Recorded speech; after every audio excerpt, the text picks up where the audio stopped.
Hey there, I'm going to walk you through how FKA Twigs and Rema's song Jealousy was made in FL Studio. I'm Sir Class, and if you're new to this channel, hit the subscribe button for more quality tutorials. Let's get started.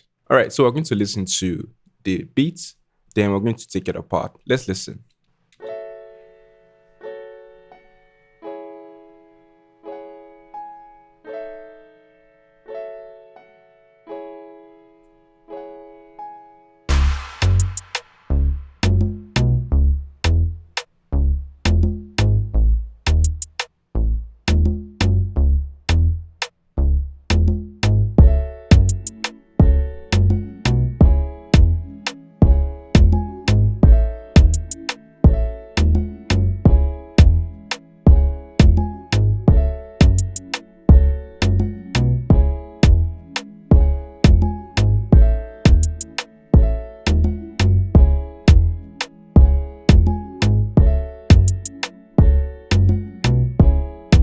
All right, so that's pretty much how the beat just goes. It's a really simple beat. I'm going to take it apart.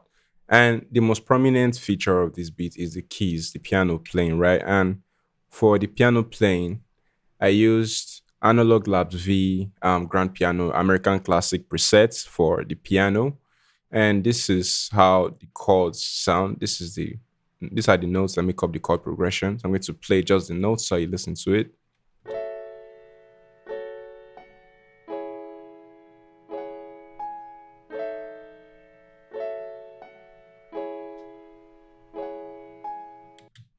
And that's the chord progression. And the next sound you're going to hear is the plucky synth bass that runs through almost the entire phase of the track. It really carries the weight of the track and almost sounds like a lead melody on its own.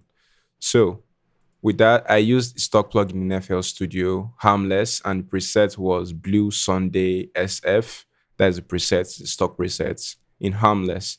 And I used reverb and EQ to shape the tone to sound almost like the original. And I'd not recommend you use reverb for your bass, but I was really careful to adjust a little to just mimic the original, not to have a large and full sustaining reverb, just little reverb to put it in place like the original.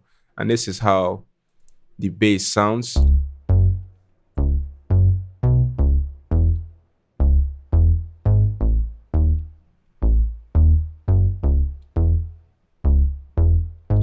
So most beats these days do have pads or ambient melodies or a mix of both, and these beats did pretty much same thing, and it was really simple. All they needed to do was just use the chord progression in a more sustaining using a more sustaining presets, and this was the preset I found closest to the beat. This is cog treating, and preset is called Cloudy Pad under slow synth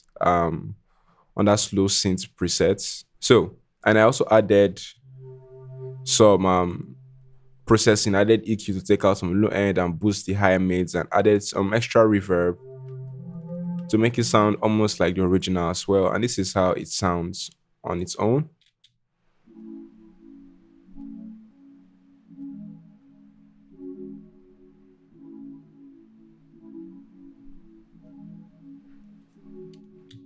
And now when I put it together with the beats, this is how it sounds.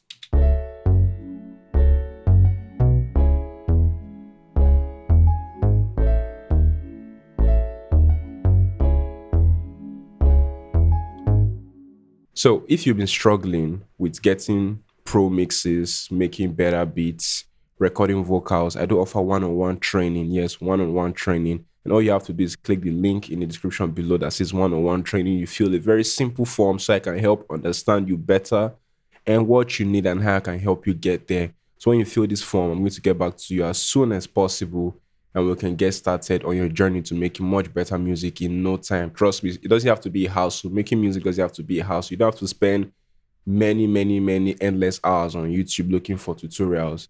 With just a very short time, within about 4 to 6 weeks, roughly within that range, I can get you to your goals in no time. Yes, with money back guaranteed. So don't forget to click the link in the description after you're done with this video to fill up a form, and I'm going to get back to you pronto. All right, now let's get back to the tutorial.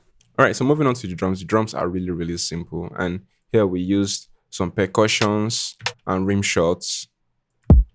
This is our kick, This is our hi-hats, and then this is our hand drum. So let's listen to how this pattern sounds.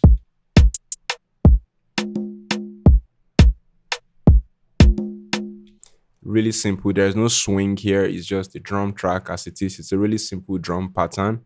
And combined with all of this is how it sounds.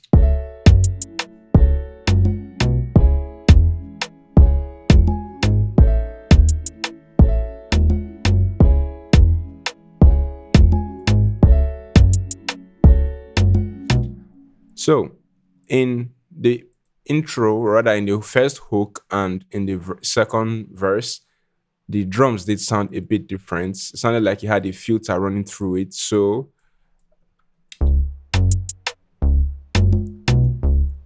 let's play this. Let's solo this so you can hear what I'm about to say.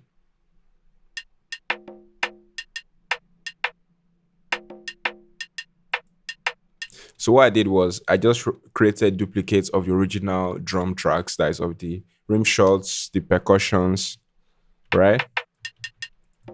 And I routed them to pattern 3 where I used EQ to take out, and I using the radio preset to take out the low end and the high end to make it sound a bit more like a filter out sound.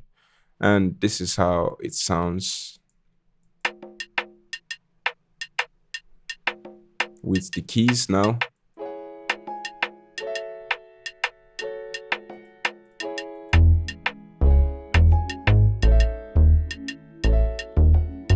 Then with the entire track.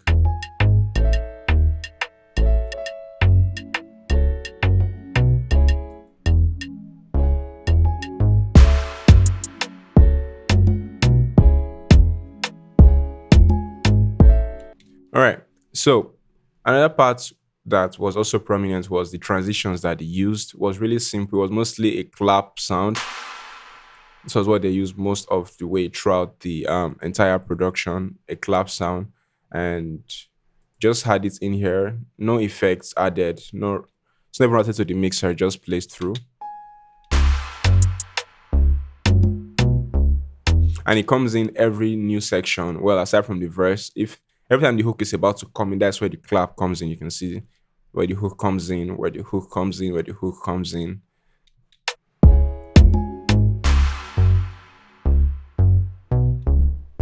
And that's it for the transitions. And for the song structure is really, really simple. And the song itself is not entirely short. The song is just about 2 minutes, 30 seconds, right? So the intro is just 4 bars. Then the first hook, the hook came first, which was sung by FKA Twigs, lasted for about 8 bars. Then the verse, another 8 bars as well. And then the hook again, another 8 bars as well. And then the verse, same thing, 8 bars, and then the hook again, another 8 bars, and then an outro. So if you see the structure, it's just a repetition of 8 bars, 8 bars, 8 bars, keeps it really short and catchy at the same time, makes you really enjoy the track. So you can see from the hook to the verse to the hook again to the verse to the hook, and you don't spend too much time in any of on either, whether it's the hook or the verse. You go into it quickly. So you go into it pretty fast. And that's it for the song structure and for the song entirely. All right, then, if you found this helpful, give me a thumbs up, hit the subscribe button for more tutorials. Cheers.